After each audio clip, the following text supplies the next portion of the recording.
इस नगरी में जब भी आता हूँ तो मन गदगद होता है। मैं अत्यंत आदरणीय और सदन को नमन करता हूँ, विसर्जनों को प्रणाम करता हूँ और आप सभी काशी निवासियों को हर हर महादेव कहता हूँ।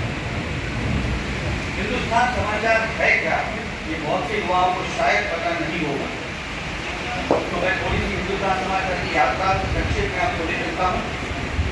1948 में 47 में हमको स्वतंत्रता मिली, उसके बाद विचारकों ने सोचा कि भारतीय भाषाओं में सूचना और ये सारी चीजें मिलनी चाहिए, तभी हम तरक्की कर सकते हैं। अनेक गणमान्य व्यक्ति थे, दादा साहब आफरीदी के संस्थापक रहे, सचिव रहे। एक सबसे महत्वपूर्ण नाम मैं बताना चाहूँगा, वो है स्वतंत्र विनायक दामोदर सावरकर। वे सबसे पहले इसके पीछे थे भारतीय भाषा में बोलना चाहिए, और इतिहास बताता है, साक्ष्य है, हिंदुस्तान समाचार के जो भी उस समय के साथी थे उनको मुंबई में उन्होंने एक प्रकार से रखा था, आश्रय किया था, और पहला कार्यालय हिंदुस्तान समाचार का 1948 में मुंबई में शुरू हुआ। तो ये हमारे लिए बहुत गौरवशाली इतिहास है। जब ये यात्रा शुरू हुई तो 1957 में इसको कोऑपरेटिव सोसाइटी बनाया गया, तो सोच समझ करके इसको कंपनी में नहीं रहना देना चाहिए, नंगे शर्त में, इसलिए उसको कोऑपरेटिव में बदला गया 1957 में।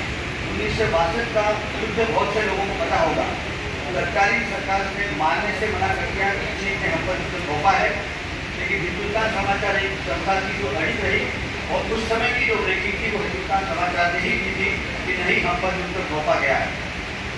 आगे चलते हैं तो उस समय जो लोग जानते हैं तो दिल्ली में हुआ करता था, वो केवल अंग्रेजी में था, उसको देवनागरी में लाने का पूर्ण श्रेय हिंदुस्तान समाचार को है। इस प्रकार से अत्यंत तीव्र गति से और सही समाचार देने के हिंदुस्तान समाचार उस समय अपने परमोच्च शिखर पर था, पर ये देखा नहीं गया 1975 में।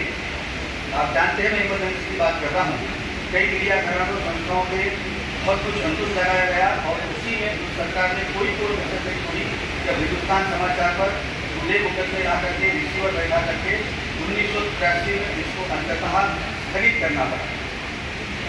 पर एक वाक्य मैं बताऊंगा, पूछे संचालक ने नागपुर कार्यालय में कहा था, और आज भी शायद इसका उल्लेख हुआ है कि जिस बीज को ठीक से अंकुरित किया जाता है उस पर कितने भी अत्याचार हुए, जैसे कि वो बार बार जन्म देता है, शायद यही हिंदुस्तान समाचार के लिए सच साबित हुआ है।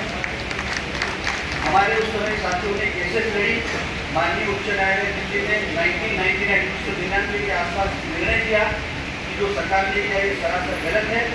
चूंकि ये कोऑपरेटिव सोसाइटी, देखिए 1957 में कोऑपरेटिव सोसाइटी बनाने का फायदा, यदि कोई शेयर होल्डर जीवित है अपने क्रेडेंशियल शुरू कर सकते हैं, वो एक दोबारा इसको कर सके।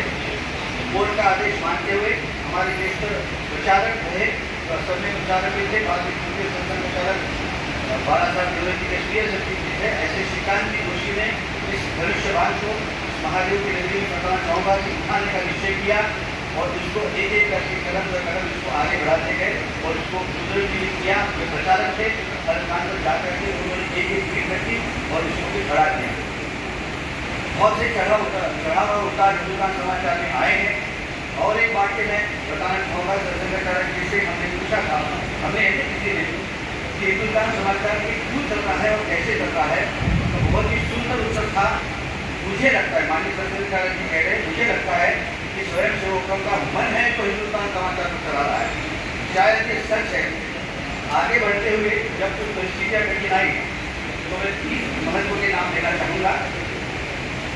2016 में माननीय रविंद्र किशोर सिन्हा जी, जिनके स्वास्थ्य की कामना करता हूँ ईश्वर से, उन्होंने इसका हाथ थामा। यदि सिन्हा जी इसका हाथ नहीं थामते तो शायद 2015-16 में संकट गहरा करके हिंदुस्तान समाचार फिर एक बार बंद होने की कगार में था।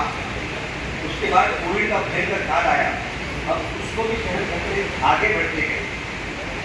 एक नाम और जो कहना चाहूँगा, शायद उनको पसंद नहीं आएगा लेकिन मुझे बोलना पड़ेगा, माननीय भैया जी जोशी जो, और माननीय सरकार जी ने सर कहा था कि हिंदुस्तान समाचार चलना चाहिए।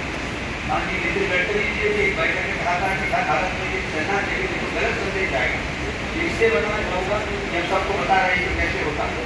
इस कड़ी में हम आगे बढ़ते रहे। और एक महत्वपूर्ण व्यक्ति है हमारे संपूर्ण समूह संपादक श्री राम बहादुर जी राय, जिनका सतत मार्गदर्शन और प्रोत्साहन हमको मिलता है। मैं तो एक मित्र की तरह से इसके साथ जुड़ गया हूँ। और मुझे जो दायित्व दिया है वो एक स्वयं की बाकी खुशी खुशी में दिखा रहा हूँ।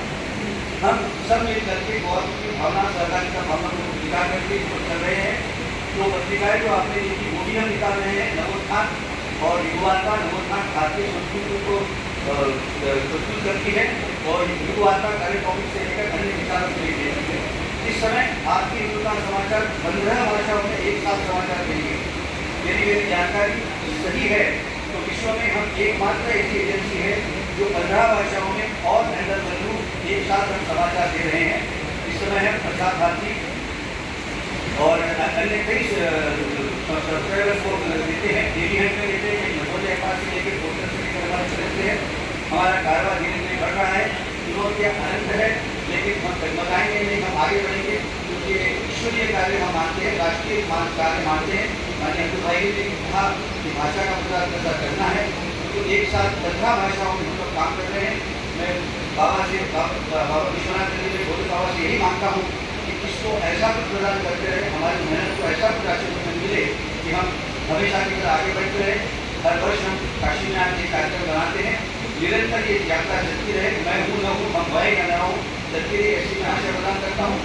और चूँकि अब मुझे समय बताना है तो मैं अपने वाणी को विराम दे रहा हूँ, लेकिन उसके पहले दो बातें बता रहा हूँ कि इसके बाद जिनको आप लालायित हैं, ऐसे हमारे मुख्य अतिथि माननीय